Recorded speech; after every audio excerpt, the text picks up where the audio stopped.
In today's Leeds news, Jed York speaks on Leeds United. Leeds Academy news, Eddie Gray praises Daniel Farke. Contracts are on the agenda. And Leeds financial boost with latest deal.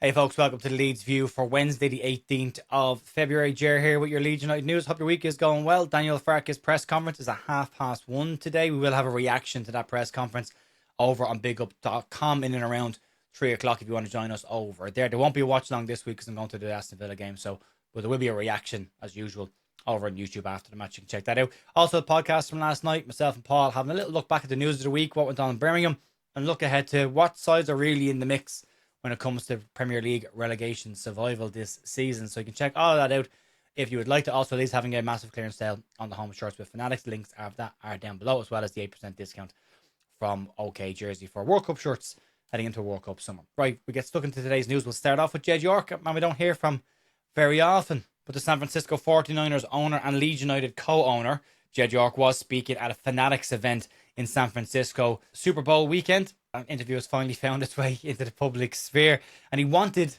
to talk a little bit about Leeds United and football. Specifically, York clarified one area that everyone is curious about, and that was that the 49ers enterprises own Leeds United, but they are investors in Glasgow Rangers. He was also asked about the Elland Road development and what it means for Leeds United and the surrounding areas, and he had the following to say on that. Leeds to me is one of the biggest brands in all of sports, and that was our goal, to make sure we put Leeds back on the map and put them back where they belong, and that's part of the process. It's making sure we keep the essence of Elland Road intact and make sure we make it bigger, better, and truly for us to be here and be able to stay in the Premier League for the foreseeable future. York was also asked if staying in the Premier League was part of the short-term plan in terms of financial boost as part of their plans for Elland Road and the team as well, and he said the following. It's not even about a financial boost. It's about making sure that a prominent team like Leeds United is where they belong. And that's always the goal. Our goal is to always win. Whatever sports team we're involved with,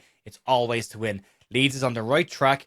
Had a good 3 points against Forest. And hopefully we keep it rolling and we see everything back where it belongs. Finally, he was asked about potential investment this summer and will more money be put into Leeds this summer. And the good news is, he said there's always investment in Leeds United and there will be more investment. Definitely will be more investment this coming summer. From the NFL side of things, the 49ers fell just short this year, got to the semi-final and lost out to the Super Bowl winners, Seattle Seahawks, in the end. But they will be hosting some World Cup games this summer in Levi Stadium, which Jed York is very excited about having. The interesting part of this interview was the interviewer wasn't going to ask him about Leeds or football or soccer or whatever way you want to refer it to.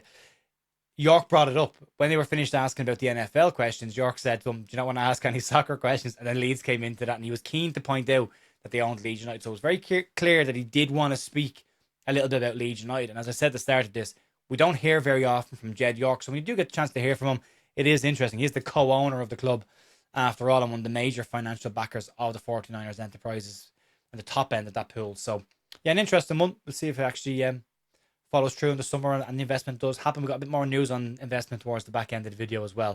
But we'll move on. Get into some Leeds United Academy news. And first up, it's Academy goalkeeper Alex Baird, who saved the penalty in Bridlington Town's 2-0 win against Garford Town. And yesterday evening, it was confirmed that Alex Baird has extended his loan deal at Bridlington Town until the end of this season, which is great for him. Baird is out of contract at the end of this season with Leeds United and is expected to move on, but it's great that he's got a club at least to play for till the end of the season. Hopefully put himself in the shop window and give him a great chance of getting another club or extending his deal at Bridlington Town. Also, some injury news to bring you. Leeds under 18 defender Will Firth had successful surgery on an anterior cruciate ligament injury that he picked up earlier this month. The time frame on that injury is roughly 6 to 9 months before he is back playing, and fingers crossed with the Leeds United medical team as good as they are right now, he can get back into action a little bit sooner than that. But a speedy recovery for Will. All right, let's move on. Let's talk about Eddie Gray. This comes from a piece taken from Leeds Live today from Isaac Johnson, and Eddie Gray was on the No Tippy Tappy podcast with former Leeds United manager Sam Allardyce and praised Daniel Farke for creating a squad of athletes at Leeds United this season. He was also complimentary of Leeds United's fitness coach Chris Domagala, and the stats this year back up the athlete claim. Leeds have covered the most distance of any side in the Premier League, and they sit just behind Manchester City, which is not bad company to be in when you're talking about fitness. Lucas Mecha earlier this weekend, he commented on the fact that Leeds are training 6 to 7 days a week some weeks and get very little rest in between. And that is now being seen on the pitch. And Eddie Gray had the following to say about it. The thing about the players Daniel Farke has got is that they work very hard. Midfield players are up and down the pitch. Strikers are making great runs off the ball. And defenders are strong. One thing about football, if you can't run, then you can't play. You've got to be able to get around the pitch. That's the one thing that Daniel Farke has done with this team. They're all good athletes, and they're strong. You never see them falter in the last 10 to 15 minutes. They come on strong in games, and all the players know that if you have a high fitness level, then you can always change things in the last 20 minutes of a game. One side of it is fitness, the other side of it is recovery, and the Leeds United medical team have been praised by Daniel Farke earlier on this season already as being Champions League level. So it's a nice combination to have behind the scenes of fitness and recovery and a very solid medical team. You add to that the fact that Leeds have come from behind in so many games this season to get results, and it shows character and a strong attitude there.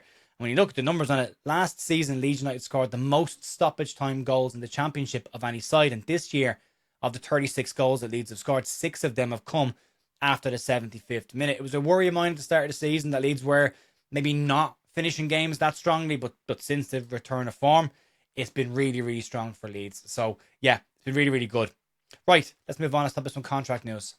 We heard after transfer window closed that Leeds were working on a new deal for Ethan Ampadu to scare away any clubs that may be interested in the Leeds United captain, and also to reward him for his displays over the last 3 years. He's gotten better and better and better as this season has gone on for me, but he's not the only one the Leeds will need to consider putting a new contract offer in front of, or making a decision on their future in the next couple of months. Leeds have several players who are either out of contract at the end of this season or will be out of contract come the end of next season, and a decision needs to be made on them. We know about the goalkeeping situation. Carl Darlow, Alex Cairns and Dylan Meslier are all out of contract at the end of this season. Meslier will leave the club, we know that for a fact, but there's no updates on Darlow and Cairns at this point. Sam Byram is the other player who is out of contract at the end of this season, and again, no update on that situation. But pushing it on a little bit further to the end of next season, and Lucas Mecha, he signed a 2-year deal at Leeds United, so his contract expires at the end of next season, and he was given a 2-year deal at the time,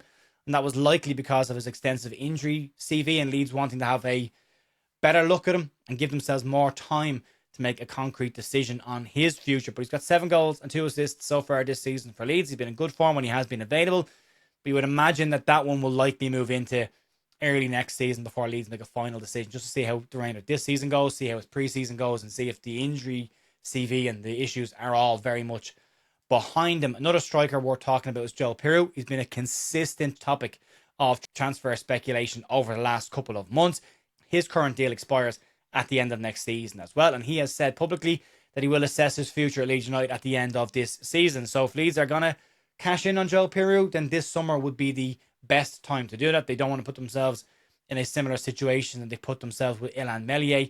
And if he's not going to play, and if he wants to consider his future, then Leeds need to move him on in the summer, assuming that is the decision they all come to. Another one whose deal expires at the end of next season is Ilya Gruev. He's been a very trusted member of Daniel Farke's squad with some very important games and displays in recent weeks, and the player Daniel Farke very much seems to trust, especially when it comes to the more possession-based side of Daniel Farke's game. But his deal is up at the end of next season. There's no comments on whether a new deal has been put on in front of him, and that is one that will likely be looked at this summer, but no update on what Leeds plan on doing there. As we mentioned, Ethan Ampadu's deal is up. It's up at the end of next season as well. But as well as him, there's Leeds United American international Brendan Aronson, whose turnaround this season has seen him go from a player very much probably on his way out the door at Leeds to one of the ever-presents in Daniel Farke's starting 11. Given his form, given the turnaround, and given what he's done this season, if that is to continue towards the end of the season, you would expect Leeds will put another contract in front of him. His prime years are still ahead of him, and we know the 49ers like players who are coming in to their prime years, so that will be an interesting one to keep an eye on as well. But it could be a very busy summer, contracts as well as potential incomings to the club after what Jed York said. So it's going to be a busy one. Leeds will need to make a decision, but they likely won't commit on anything financially until their Premier League status is confirmed this season. From a PSR or an SDR model next season, it's really important that Leeds United know where their finances are before they make a decision. So, yeah, like you see all these contracts start to get discussed once Leeds' position for next season is confirmed. The sooner, the better. Also with transfers as well, the sooner they can get their Premier League status confirmed, the sooner we can move on to talking about players that could be coming in early in the transfer window. Don't forget, there's a World Cup this summer as well, and that always delays transfers. So, yeah, it'll be an interesting one. Let's move on and talk about a financial boost for Leeds. The Guardian has reported that ESPN have extended their rights deal across South America and the Caribbean until 2031 with a package that is believed to be worth in and around £450 million. That breaks down to roughly 90 million a year. And according to Matchday Finance, they say around 80% of the broadcasting income is distributed to clubs. Roughly 2/3 of that is shared equally among 20 sides. The deal is a 25% uplift on the previous deal that existed, and Leeds could receive a few million quid on the back of this. The revenue falls within the new squad cost ratio model, or SCR model, that will replace PSR next season. If you don't know the detail on that, I'll give you a little bit of an insight of the top line of what that is. The SCR model caps on-pitch spending that includes transfer fees, agent fees, wages at 85% of football-related revenue, plus any profit and loss you make from transfers and player sales. Any investment in infrastructure, so Ellen Road, Thorpe Arch, aren't included in that, so it's safe. I don't think the academy is included either, and the women's team isn't included either, as they're seen as growth areas for a football club. So yeah, any concerns about Leeds needing to be in the Premier League because of finances for Ellen Road? Not the case when it comes to this model. That money has been raised independently. So yeah, the other point to make on this is every single place Leeds can finish higher in the Premier League is worth roughly about £3 million to Leeds. So the higher up we can get, the more money we can make for next summer as well. The SCR model also has what they call a £30 million buffer for one-off season at the start of this as well. So Leeds will have a little bit more money to spend on maybe a single player if they need to going into this summer. But it does put Leeds in a slightly more comfortable position than the PSR situation does right now. But it will still be a tight enough financial summer. But Leeds will likely need to get some players off the books this summer if they are to strengthen the squad and strengthen certain areas. But yeah, we'll have to keep an eye on that one. Folks, just a reminder then, the podcast is available from last night. You can check that out on the channel if you want to, if you're into that. I'll link at the end of this video as well. And we'll be back over on bigup.com later on today to talk about Daniel Farke's press conference today as we head into getting ready for the Aston Villa game this weekend. Have a great rest of your day. I'll talk to you soon. See you later. Bye.